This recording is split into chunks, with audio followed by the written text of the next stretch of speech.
Hai, bertemu lagi kita dalam Jom Belajar Teori Pembuatan Roti bagi C03 Penyediaan Donat bersama Cikgu Priscilla. Apa kabar semua? Cikgu harap kamu sihat walafiat dan sudah bersedia untuk mengikuti kelas pada hari ini. Jom belajar bersama Cikgu.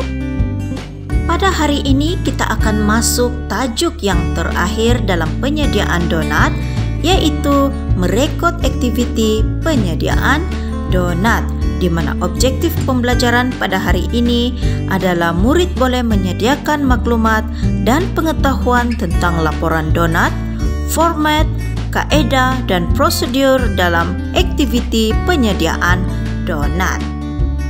Yang pertama, rekod aktiviti penyediaan donat. Merekam persediaan akan membantu memantau progres operasi dan kecekapan. Ini adalah untuk memastikan pemerhatian sistematik di atas kawalan dan fasa perancangan. Berikut adalah aliran garis panduan laporan. Yang pertama, chef dalam sesebuah jabatan mestilah memberikan tugas yang sesuai kepada kaki tangan. Yang kedua, deskripsi tugas dan gelaran harus disediakan. Yang ketiga, kaki tangan mesti melaporkan semua persediaan dan aktiviti-aktiviti kepada chef yang bertanggung jawab. Yang keempat, produk yang dihasilkan harus disiapkan mengikut senarai semak.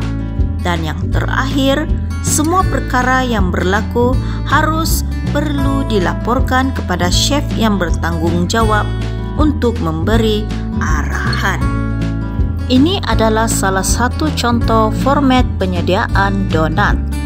Dalam format penyediaan laporan, haruslah mempunyai nama item, tempat, tarikh, masa dan aktiviti kerja yang dilakukan sepanjang proses pembuatan donat dan harus diperiksa oleh pegawai yang bertanggung jawab.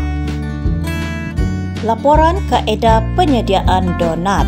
Laporan kaedah penyediaan donat terbahagi kepada 3, yaitu laporan lisan, senarai semak, dan laporan bertulis. Bagi laporan lisan, ia adalah kaedah di mana dengan arahan yang diberikan melalui percakapan, ianya tidak ditulis di atas kertas. Senarai semak pula adalah satu bentuk yang mengandungi tugas yang terperinci, di mana ia adalah satu bentuk atau dokumen yang digunakan untuk mengesan prestasi atau aktiviti produk. Senarai semak juga digunakan untuk merekod kecekapan atau ketidakkecekapan individu menghasilkan produk.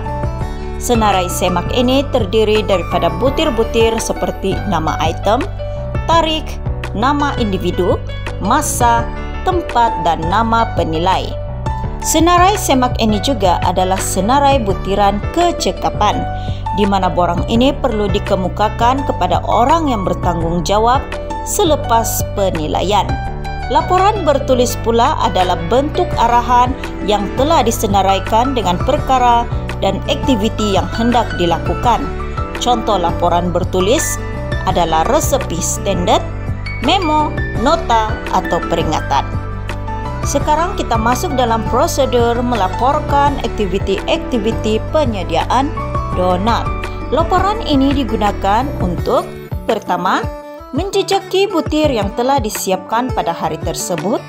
Yang kedua, menjejaki jumlah pengeluaran yang telah dilakukan pada hari tersebut. Yang ketiga, untuk membolehkan pemeriksaan yang mudah dilakukan terhadap keseimbangan produk di dalam stok. Yang keempat, untuk mengenal pasti tarikh pengeluaran. Yang kelima, untuk menghantar laporan kepada orang yang bertanggung jawab untuk diperiksa dan diluluskan. Dan yang terakhir, sebaik sahaja diluluskan, orang yang membuat laporan pengeluaran perlu menandatangani laporan tersebut. Mari kita lihat borang ini. Borang ini adalah borang laporan pengeluaran, di mana borang ini digunakan untuk menjejaki jumlah pengeluaran yang telah dilakukan pada hari tersebut dan juga membolehkan pemeriksaan yang mudah dilakukan terhadap keseimbangan produk di dalam stok. Itulah sedikit sebanyak penerangan Cikgu tentang merekod aktiviti penyediaan donat. Cikgu harap kamu sudah mendapat sedikit ilmu bagaimana untuk menyediakan maklumat dan pengetahuan tentang laporan donat, format, kaedah, dan prosedur dalam aktiviti penyediaan donat.